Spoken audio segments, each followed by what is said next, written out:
So, I got another Neural DSP Quad Cortex. But why though, John? Are you nuts? Are you crazy? Let's talk about it. But first, let's take a listen to one of the recently added amp models, the Victor Squid. Check it out.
Alright, so that was my Schecter E1 Apocalypse Red rain through the Quad Cortex using one of the amps that was recently added in an update, the Victor Squid Channel 2 to be precise, which of course is based on a Victory Kraken amplifier. And like I said, I believe that that amp model was added in a recent update and it sounds good. Tight and gnarly with a very mid-focused sound just as the real amplifier. I have the Victory Kraken, the Super Kraken 100 up there, and it's a really cool amplifier. It does miss a presence control sometimes because it can sound a little bit too dark, but I didn't have any issues like that with the Quad Cortex model, so that was interesting. In the IR loader, which got an overhaul, by the way, I loaded up one of my favorite IRs for a nice chunky heavy tone, which is the high gain mic mix from the OwnHammer Low Tuned Essentials. It sounds brutal, and that IR basically always gives me instant gratification if I want a really heavy tone. And in the IR block, I also dialed in some room ambience, which is a nice feature indeed. I'm not sure if that was newly added as well, but I like it. And for a couple of sections, I punched in the MX flanger just for a little bit of a cool effect, and I punched it in with one of the foot switches. Anyway, so why are we here, and why am I talking about this right now? Well, about 8 or 9 months ago or so, I made a video on why I sold my previous Quad Cortex and what I got instead. And back then, even though I felt like the Quad Cortex was a cool device for sure, I felt like it did have some shortcomings, and I also just didn't use it as much. And I did get a bit of flack for that in my video in one of the Quad Cortex Facebook groups because someone shared my video there, but that's just what happens, I guess. And that's fine, people can have their opinions, of course. Now, in that video, I was critical about the Quad Cortex and some aspects of it. The lack of PC editor, for example, the lack of plugin integration, and stuff like that. But at the same time, I definitely wasn't shy about also highlighting some of the positive aspects about this unit, because it is a cool unit after all. I mean, I definitely recommend this to certain types of players, so it's a cool device for sure. And I never said anything like, it sucks, it's a bad device, or anything at all. But it's good to be critical. So anyway, I sold my old one, and I got my Dietzel VH2 amplifier, which is an incredible amplifier, and I have absolutely no regrets there. Anyway, so when I was Quad Cortex-less, I did keep following Neural DSP and the development updates regarding this unit. And I did notice, to be fair, that Neural DSP was doing their best effort to improving the unit over time. So new features got added, stuff got tweaked and updated, so it's much more promising right now. And I also noticed that I was kind of missing out on the Quad Cortex, so FOMO, fear of missing out, when I wanted to do some comparisons and stuff like that. And then a little while ago, the beta version for the PC editor got released. And then around that time, I also got a very good deal on a B-stock Quad Cortex. So here we are. I have one again, and I got one for a very good deal. And this is not a sponsored video. In fact, I have no affiliation whatsoever with Neural DSP. But of course, as always, all thoughts and opinions are 100% my own.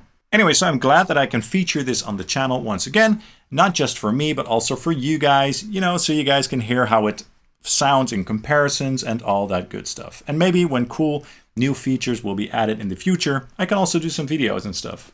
In fact, I already used this unit in 2 recent comparison videos that you definitely should check out if you haven't seen them already. In one of the videos, I compared my EVH 5150 amplifiers to the Quad Cortex, a stock amp model, the Fractal Audio XFX3, and the Fender Tone Master Pro. That was a really interesting video. Do check it out up here or down here if you haven't seen it yet. And then I also did a video comparing that same EVH 5153 to a capture, and also a Tonex capture and a Headrush Prime capture. And by the way, if you watch that video, you can get my capture of that EVH amplifier for free. So also check it out down here or up here if you're interested. And I think that the Quad Cortex performed quite well in those tests. I do think that the Quad Cortex has a certain tonal character that's unique to the Quad Cortex, so a sort of sonic signature, if you will. And that is the case with most modeling platforms, to be honest. They all have a certain type of sound. It's kind of hard to put your finger on it, but it is there. But that's not a bad thing per se. It's just something that I'd noticed. In general, I think that the Quad Cortex tends to be a little bit more mid-forward and a bit more pokey, so to speak, with a bit of a tighter bottom end when you compare it to real amplifiers and other modeling platforms. Now, speaking from my own experience, I think that the stock amp models in general aren't super accurate across the board in comparison to some of the other bigger modelers. But as you heard in the intro, just as an example, you can definitely get some really nice tones out of it. And of course, there's also the whole capture thing where you can capture your own amplifiers. And in a lot of cases, those captures can be quite accurate. So that's a really cool and sort of unique feature to this device. I mean, the Kemper obviously can also do that, but the quality of the Kemper profiles are pretty much outdated right now. The captures on the Quad Cortex definitely are more accurate, and you can use them in the signal chain however you like, as many instances as you like. So that's really cool.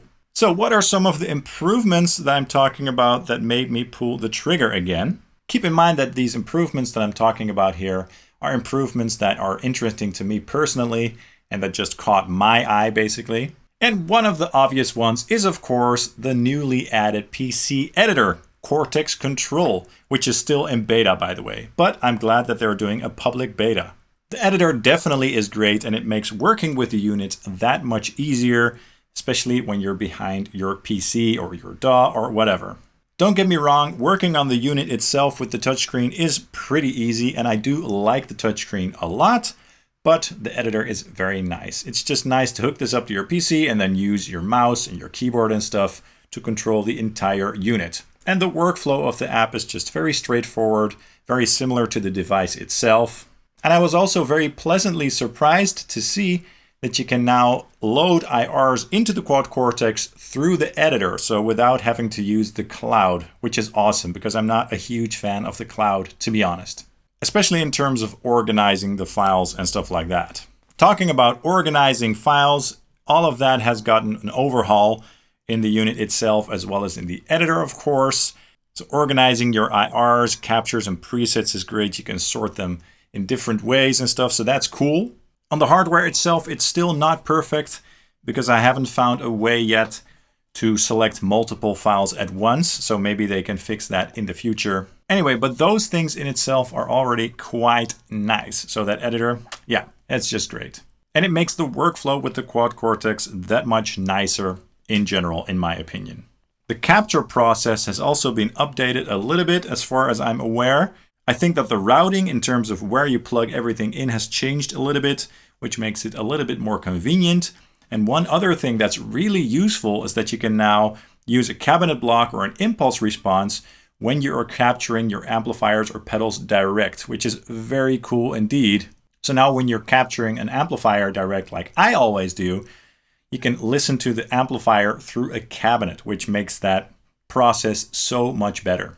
I don't know if they worked on the accuracy of the captures themselves, not that I'm aware of anyway. I have to do more testing, I guess. Like I said, I think that the captures on the Quad Cortex, in my experience, are pretty good. Definitely much better than the Kemper, but the accuracy could still be improved with some types of amplifiers. I remember that I tried to capture my using Kettner Tubemeister Deluxe 41s, and it just simply could not do it at all. And also when I tried to capture my Victory Kraken, my Super Kraken 100, it also had some trouble with that. But that's a little bit nitpicky. It's just very cool that this device can do captures at all with the level of accuracy that it has. And also, making the captures takes a lot less time than doing it with Tonex, for example. And with Tonex, you have to make them on your PC, while with Quad Cortex, you can just do it on the unit itself, which is nice.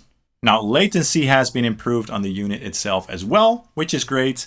And also a major thing that everybody was waiting for, plugin integration is coming soon to the Quad Cortex. So that's also very cool, but who knows when soon is? Could take a long time. I don't know. I only had one plugin, the Fortin Nameless Suite, and I'm not a huge fan of that plugin. I couldn't get really nice tones out of it for some reason. But since I recently got this thing, I got to choose one plugin, one Neural DSP plugin for free.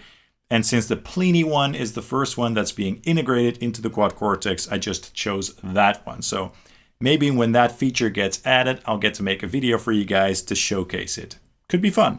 So there you have it in a nutshell.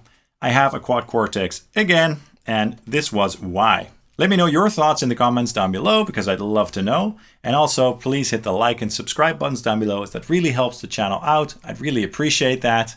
And you can also follow Sonic Drive Studio on Facebook and Instagram. Thank you guys so much for watching, and hope to see you guys very soon. Cheers!